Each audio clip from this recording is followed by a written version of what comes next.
ನಿಮ್ಮ ಮತ ನಮ್ಮ ದೇಶದ ಭವಿಷ್ಯವನ್ನು ನಿರ್ಧಾರ ಮಾಡುವಂಥ ಮತವಾಗಿರ್ತದೆ. ಈಗ ತಮ್ಗೆಲ್ರಿಗೂ ಗೊತ್ತಿರ್ಬೋದು, ಏನು ಈ ಕಾಂಗ್ರೆಸ್ ಸರ್ಕಾರ, ಈ ಸಿದ್ದರಾಮಯ್ಯನವರ ಸರ್ಕಾರ 5 ಗ್ಯಾರಂಟಿಗಳು ಇಟ್ಕೊಂಡು ನಾವು ದೇಶನ ಮುಂದೆ ತಗೊಂಡು ಹೋಗ್ತೀವಿ ಅಂದ್ಬಿಟ್ಟು ಯಾವ ರೀತಿ ತಗೊಂಡು ಹೋಗಿ ನಿಮಗೆ ಸಿಂಪಲ್ ಒಂದು ಎಕ್ಸಾಂಪಲ್ ಹೇಳ್ತೀನಿ. ನಿಮ್ಮ ಮನೆ ಆದಾಯ, ಒಬ್ಬ ರೈತ ಕುಟುಂಬನ ಮನೆಯ ಆದಾಯ, ವಾರ್ಷಿಕ ಆದಾಯ ಆಗಿರ್ಬೋದು, ಮಾಸಿಕ ಆದಾಯ ಇರ್ಬೋದು, ನೀವು ಹುಳ ಬೆಳಿತಿರೋ, ಗೂಡು ಬೆಳಿತಿರೋ, ಹಾಲು ಹಾಕ್ತಿರೋ, ಇನ್ನೊಂದು ಹಾಕ್ತಿರೋ, ನಿಮ್ಮ ಮನೆ ವಾರ್ಷಿಕ ಆದಾಯ 10,000 ಇದ್ದರೆ ನೀವು 10 ಲಕ್ಷ ಖರ್ಚು ಮಾಡಿದ್ರೆ ನೀವು ಸಾಲಗಾರರಾಗ್ತೀರಾ ಇಲ್ಲ ದೇಶನ ಉದ್ಧಾರ ಮಾಡ್ತೀರಾ, ನಿಮ್ಮ ಮನೆ ಉದ್ಧಾರ ಮಾಡ್ತೀರಾ? ನಿಮ್ಮ ಸಂಪಾದನೆ 10,000 ಇರೋದು ನೀವು ತಿಂಗಳಿಗೆ 10 ಲಕ್ಷ ಸಾಲ ಮಾಡಿ ಮನೆ ನಡೆಸಬೇಕಾಗಿರೋ ಪರಿಸ್ಥಿತಿ ಬಂದರೆ ನಿಮ್ಮ ಮನೆ ಏನಾಗ್ತದೆ? ಮುಂದಿನ ದಿನಗಳಲ್ಲಿ ನಿಮ್ಮ ಮಕ್ಕಳು ಭವಿಷ್ಯ ಏನಾಗ್ತದೆ? ಈ ಸರ್ಕಾರ ಮಾಡ್ತಾ ಇರೋದು ನಮ್ಮನ್ನ ಜೂಜಾಡಿಸ್ತಾ ಐತೆ ಮನೆ ಮುಂದಿನ. ಈಗ ಆಲ್ರೆಡಿ 1,90,000 ಕೋಟಿ ಸಾಲ ಮಾಡೋರು ಸಿದ್ದರಾಮಯ್ಯನವ್ರು ಬಂದಮೇಲೆ ಒಬ್ಬೊಬ್ಬನ ತಲೆ ಮೇಲೆ ಕನಿಷ್ಠ ಪಕ್ಷ ನಮ್ಮ ಕರ್ನಾಟಕ ರಾಜ್ಯ ಜನತೆ ಮೇಲೆ 40,000 ಈಗಾಗಲೇ ಸಾಲ ಆಗಿದೆ, ಒಂದೊಂದು ತಲೆಗೆ, ಊಟ ಮಗುವುದು ಸೇರಿ. ದಯಮಾಡಿ ನಾವು ಹಿಂದೂ ರಾಷ್ಟ್ರ ಕಡೆ ದೇಶದಲ್ಲಿ 2-3 ಜಾತಿ ಇರೋದು, ಒಂದು ಹಿಂದೂ, ಕ್ರಿಶ್ಚಿಯನ್ನು, ಮುಸ್ಲಿಮು. ಈಗಾಗಲೇ ವರ್ಲ್ಡಲ್ಲಿ 52 ಕಂಟ್ರಿನಲ್ಲಿ ಮುಸ್ಲಿಮ್ ಡಾಮಿನೆಂಟ್ ಆಗವ್ರೆ.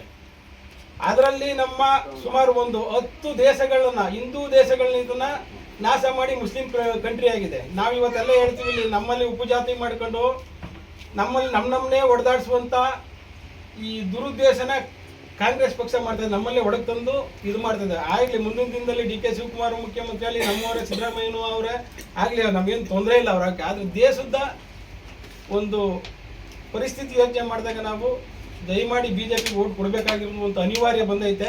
ನಾವು ಈ ಸಂದರ್ಭದಲ್ಲಿ ನಾವು BJP ವೋಟ್ ಹಾಕಲಿಲ್ಲ ಅಂದರೆ ಮುಂದಿನ ದಿನಗಳಲ್ಲಿ ನಮ್ಮ ಮಕ್ಕಳೇ ಆಗಲಿ, ನಮ್ಮ ಹೆಣ್ಮಕ್ಳೇ ಆಗಲಿ, ನಮ್ಮ ಸಂಬಂಧಪಟ್ಟ ಹಿಂದೂ ಜನಾಂಗ ಯಾವುದೇ ಜಾತಿ ಆಗಿರ್ಬೋದು, ಓಡಾಡೋದು ಕಷ್ಟ ಆಗುತ್ತದೆ.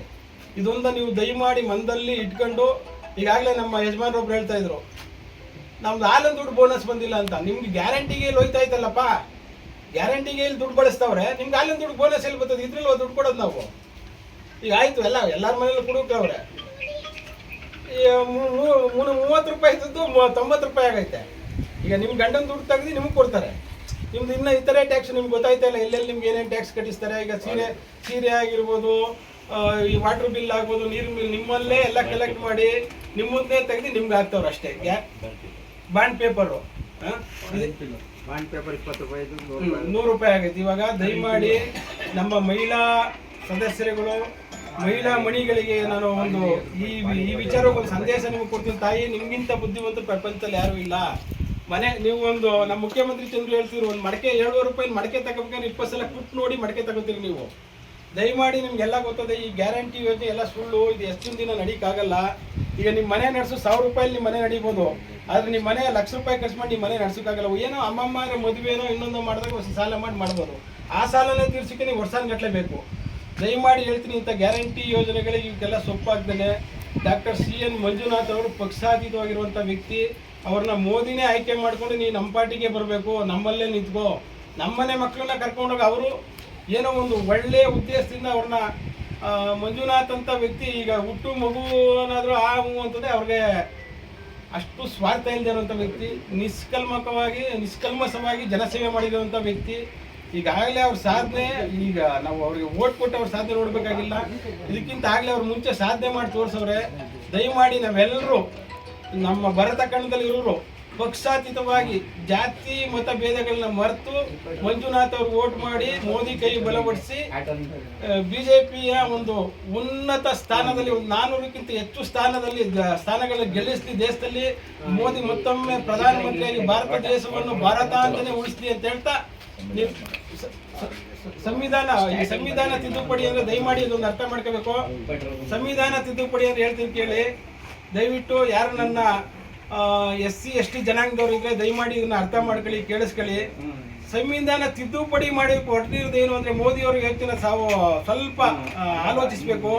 ಸಂವಿಧಾನ ತಿದ್ದುಪಡಿ ಅಂತ ಏನ್ ಮಾಡಕ್ ಹೊರಟವ್ರೆ ಅಂದ್ರೆ, ಈಗ SC ಜನಾಂಗದಲ್ಲಿ ಯಾವ ಮನೆಯಲ್ಲಿ ಅಫಿಷಿಯಲ್ ಇದ್ದಾರೆ ಯಾರು, ಈಗ SC ಜನಾಂಗ ನಾನಾಗಿರ್ಬೋದು, ನಾನು ಗೌರ್ಮೆಂಟ್ ವರ್ಕರ್ ಆಗಿದ್ರೆ ನನಗೆ ಮೀಸಲಾತಿ ಇಲ್ಲ, ನನ್ನನ್ನು ಹೊರತುಪಡಿಸಿ ಬೇರೆಯವ್ರಿಗೆ ಮೀಸಲಾತಿ ಕೊಡೋದು ಅನ್ನೋ ಒಂದೇ ಒಂದು ಉದ್ದೇಶ ಮೋದಿ ಅವ್ರದ್ದು.